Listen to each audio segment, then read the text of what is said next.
Welcome back to the Exalted Podcast. It is good to be back. This is my first recording that I've done in a while. If you have followed me for any amount of time, you know that my family went through a terrible tragedy this winter when my dad got sick and then ultimately passed away. So it has been a rough season in our lives. So I took some time away to just heal and really just lean into the Lord. And it's been such a good decision.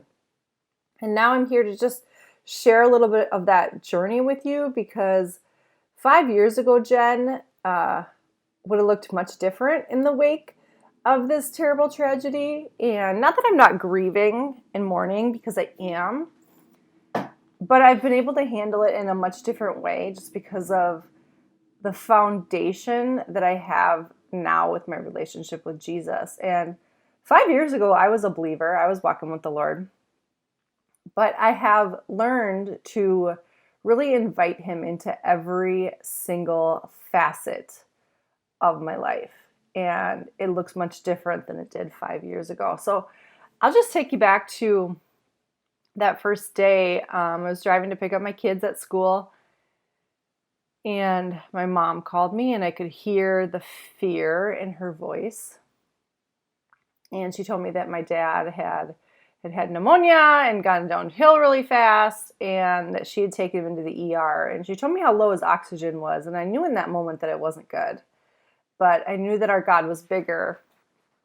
And so I began to just pray and intercede for him and just pray for a miracle, right? And I should have jumped on the plane that next morning, but I hesitated. And that part I do have a little bit of regret over, because I waited a couple of days to go down there thinking, oh, they've got him into the hospital now. They'll get him on some meds. He'll bounce back in a couple of days. And so we waited through the weekend and things actually got worse. And so Tuesday morning, I got a call from my mom that they were intubating him. And so at that point, I jumped on a plane and went down there. And he was in the coma by the time I got there. It took me till Wednesday morning to get there because they are in just a little tiny town in Texas, and Texas is so massive.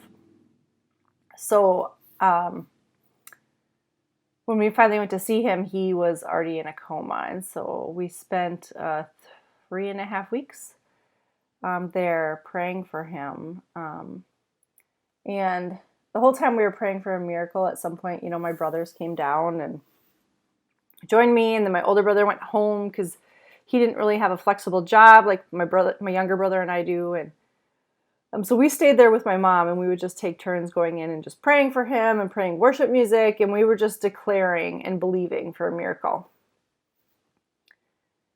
And then at some point during this journey, the Lord just dropped into my heart that that wasn't what my dad wanted. And that he was ready to go. And that was a really hard pill to swallow because we know that we serve a good God, and that he doesn't want tragedy and things to strike. And why these things happen is a whole nother podcast, so I'm not going to go into that. But what I do know deep down in my heart is God is for us. And he's for my dad, and he's for my family. But my dad was ready to go. And, I can't even really say that I blame him. At that point, he'd been in a coma for almost a month. And so he'd been sedentary. And, he's in his late 70s. And so, the doctor would talk to us about what life would look like if he did wake up, and how much rehab and time in a long-term care facility would be. It would probably have been at least a year to 2 years at his age, and just being sedentary for that long and not moving and just rehabbing his lungs. And just kind of painting a picture of what life would look like for my dad if he were to wake up. And not that this doctor was encouraging us to let it go. He was just trying to give us an accurate description. And And at this point, like, I knew in my heart that my dad was ready to go. And so, we did a lot of praying during that time of like, what would dad want? Right? Like, if we just let him go at this point, some of his organs and things had started to fail. And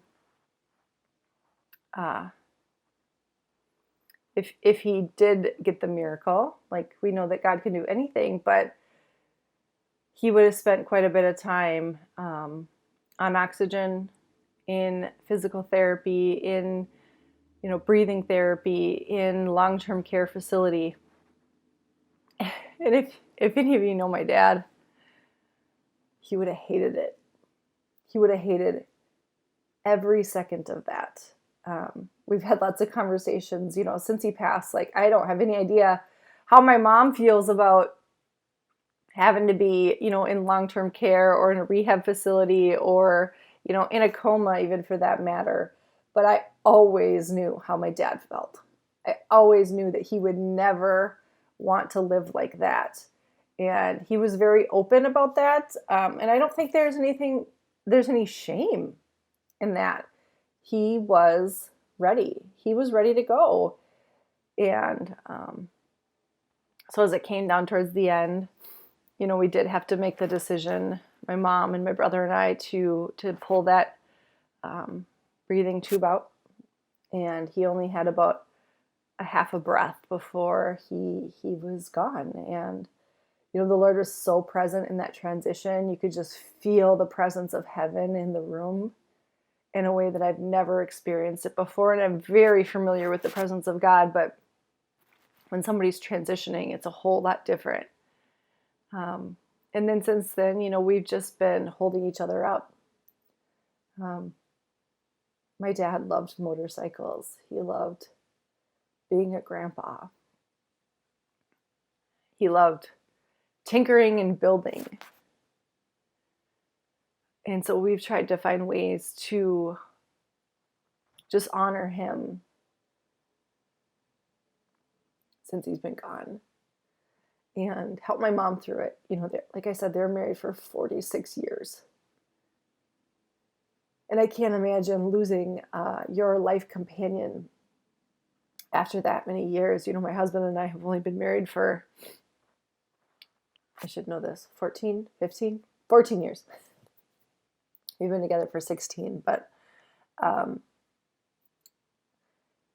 losing someone after that long. So it's been this season of change and shift, and although it's been traumatic and tumultuous, the Lord's been in it.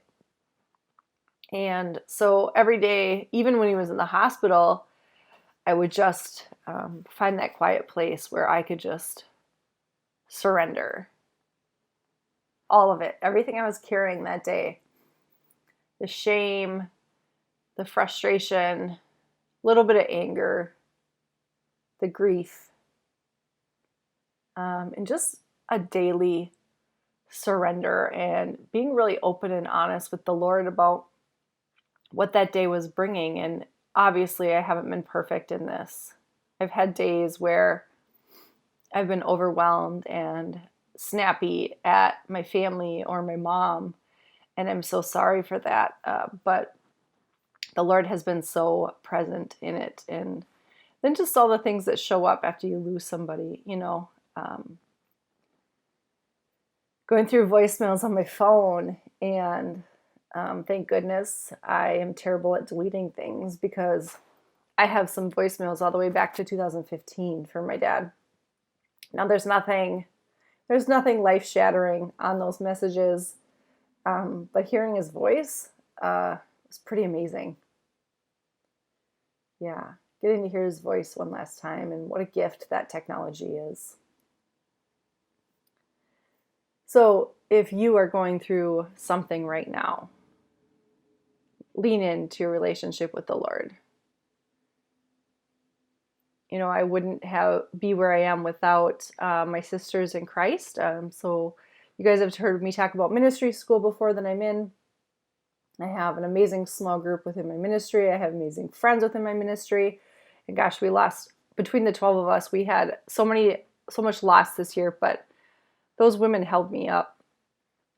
So surround yourself with people who have that kingdom mindset, that know that beyond a shadow of a doubt that my dad's at peace, that he is with our Savior. Like, that's something to celebrate. Like, even though there's so much grief and sadness in it, there's also joy and peace, because heaven is the ultimate reward.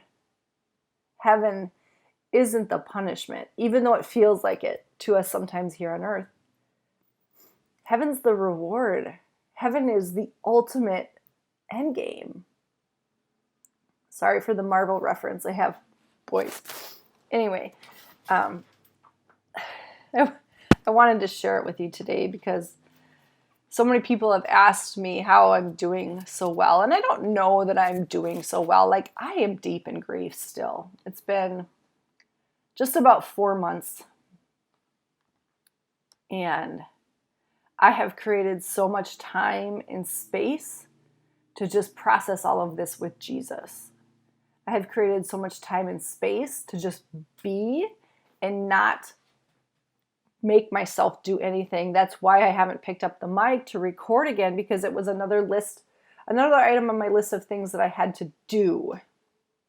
And I knew I needed the season to just be as I was processing this grief.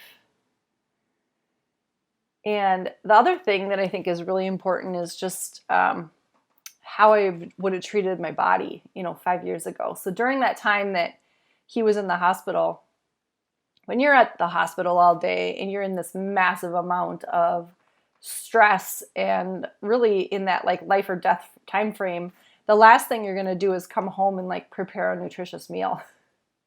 And there were lots of nights that we lived off of gluten-free crackers, and I don't even know how many. I had ice cream more in those couple weeks than I probably have in the last 5 years combined, because my dad loved ice cream, so we loved using that excuse, right? And it was just comforting during that time. And 5 years ago, Jen would have had a lot of shame about how she had treated her body during that time. There was no workouts.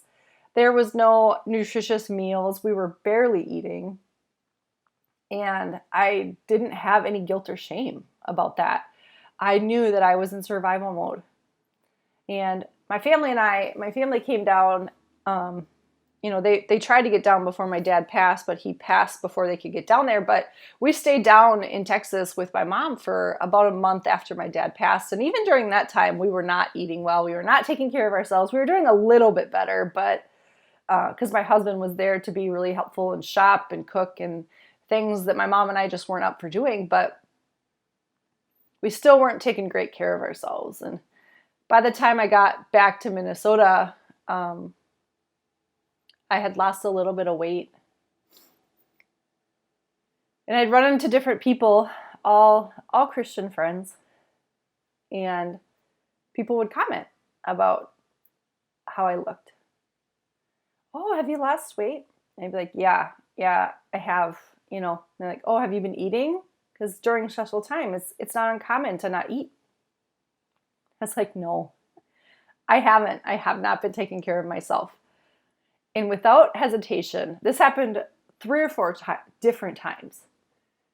Every single one of them would say, well, you look great, and go about their business. And it is such a testament to how much in society we care more about, like, thinness is so valued versus taking care of yourself, right? And I'm not mad at anybody. Don't get me wrong. I'm not mad at anyone. I'm not offended by this comment. It was just such a huge eye-opening to me. And 5 years ago, I probably would have said something similar to someone else, right? Now I'm so conscious of this language and how we speak to and about our bodies, and just like that nourishing aspect. And so just such a testament to, in our society, even in Christian society, how much we value thinness over health. And it's just such a place that we all need to grow, myself included. It was a wake-up call right? For me, like, yep, there's a grace period for when you're not taking care of yourself, when you're in the wake of a huge tragedy. But then there's also a point where you have to turn it around. Otherwise, it can develop into a huge problem. And so it was a little bit of a wake up call for me. I started implementing some of the simple and easy things that are part of my normal routine when I'm not in massive stress.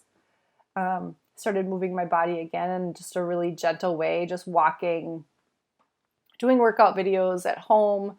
We built a gym in our basement during COVID, and I just started moving again in a really gentle and loving way. And it's been such a grace-filled process. So that my second point in all of that is it was a testament to how far I've come. Because this is somewhere that the Lord's been working on me for quite a while, is how I treat myself, how I talk to myself, how I handle things when things are stressful, and giving a grace period for when you're in survival mode, but then turning it back around in a gentle and loving and grace-filled way when you need to get back to normal. Because if I'd lived there, if I'd stayed in the place where I was only eating gluten-free crackers and ice cream, that obviously would have had massive side effects down the road if I was still doing that 4 months out.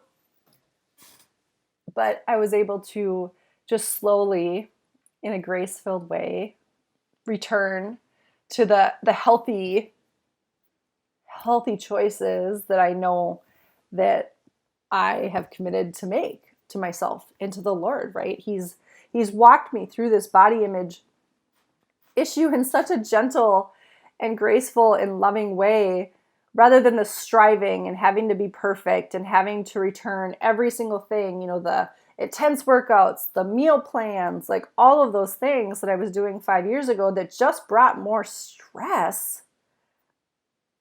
The Lord's just turned it into this place of grace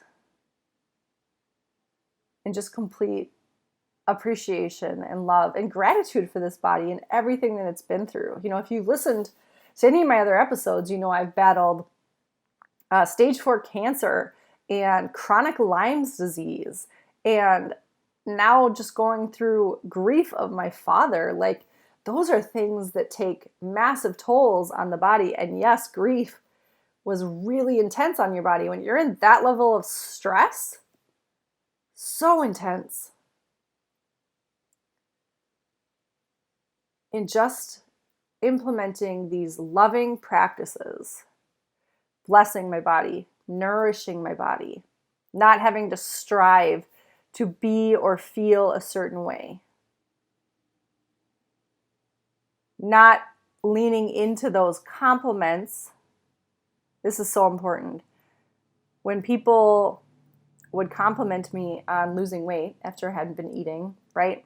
5 years ago, Jen would have grasped onto that and been so desperate to stay at this smaller weight that she probably would have continued some really unhealthy lifestyle choices. But I can just shrug it off now. Like, I know that I am more comfortable in my body now than I have ever been in my life, which is ironic because I have been much smaller. I have been much different weights. And this doesn't mean that I don't have health goals and I don't have goals to take care of myself, but it doesn't have to be the whole story, right? It can be full of love and grace. And I just want to share with you that it's possible for you too. It's possible to learn to change your language, to be in this grace-filled, symbiotic relationship with your body, to be in our bodies. So many people are disconnected from our bodies, right? If you've had chronic health issues or trauma or anything like that, it's not uncommon to disconnect from your body. And then you just numb it with food or other addictions. I've been through a big gamut of all of that. But healing is possible. And so that just leads me to what we kind of have coming up next. And I never could have planned this. This Bless Your Body Challenge was actually supposed to happen back in February originally. It was set to go live February 15th. And then when my dad went into the hospital on February 4th, I knew that there was no way that that was going to happen. And so I canceled it indefinitely. And I just decided within the last few weeks that we're going to redo it and we're going to launch it July 1st. And then the Lord had just been walking me through and just showing up for me and reminding me of all these ways that I've grown in this area and all these things that He's healed within me. Right as this Bless Your Body challenge is coming up. He couldn't have done it more perfectly if, like, He just knew. He knew all the things that were coming, and He knew He was just going to use this time in my life as a testament to how much He's walked me through this process. And I couldn't have done it without Him. And so I want to invite you in. I want to invite you into this Bless Your Body challenge. So many of us have spent a lifetime cursing and hating and complaining about our bodies. And there's a better way. We can be in a beautiful, symbiotic, full of gratitude relationship with our bodies. And so if you're listening to this, I just want you to take a second. I just want you to close your eyes. I'm going to walk you through a little bit of what this looks like, because I don't want people to think that it's just a whole nother to-do list of things that you have to do. So just bear with me a second. If you're driving, obviously, either pull over or wait to do this. But go ahead and take a deep breath. Close your eyes and roll your shoulders back. And just go to that place where you connect with the Lord.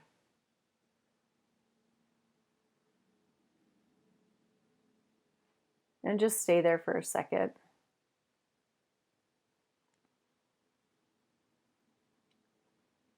And just for example's sake, I'd like you to go to the place in your mind and think of the body part that you like the least. And just notice how that feels in your body. Notice the negative emotions. Notice where you feel it. For me, I always feel it in my chest. Now, leave that place because we don't want to stay there, right? And now that same body part that you just thought about how much you disliked it, I want you to bless it. And that's just simply, I bless my thighs. If your thighs were the part of your body that you hated. And just notice how that feels. A blessing is releasing what heaven says about it. It's not just a word. You're releasing the power of heaven. And so notice what it feels like in your body. Say it again. I bless my thighs. Maybe that's not what you blessed, but that's what I blessed. And notice how that feels. So in this challenge, all you're doing every day is you're going to get an email in your inbox. It's going to give you a body part, a thought, a prayer to bless a certain part of your body. And the whole goal of it is to bring your body back into a symbiotic balance and connect you with the Father. That's all. It's just a daily thought, a daily prayer, a daily place to concentrate on versus all the macros or the calorie counting or the carb counting or the fat and protein, like all that other junk, right? That doesn't align with heaven. We're going to get rid of all that. And we're just going to release the blessings of heaven over our bodies for 40 days. And you will be amazed at what a difference it can make in all areas of your life. I have been able to walk through the hardest season of my life. And this has been the hardest season. I told you, I've been through stage 4 cancer. I've been chronically ill for years at a time with Lyme's disease. And this was still harder. Losing a parent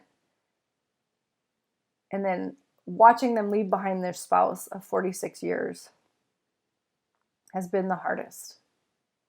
And I've made it through this in a much healthier way than I ever could have all of those other things, because of the difference in my relationship with Jesus and the difference in my relationship with my body.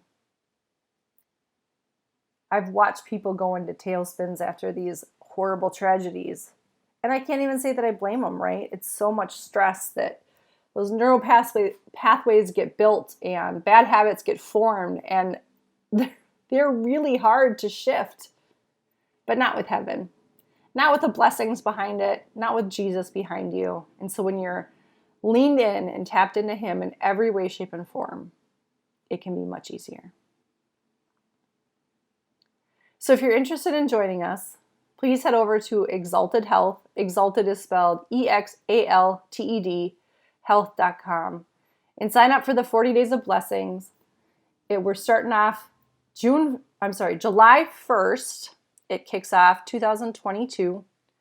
I'll also put it in the show notes, so it'll be really easy to find, but we'd love to have you join us.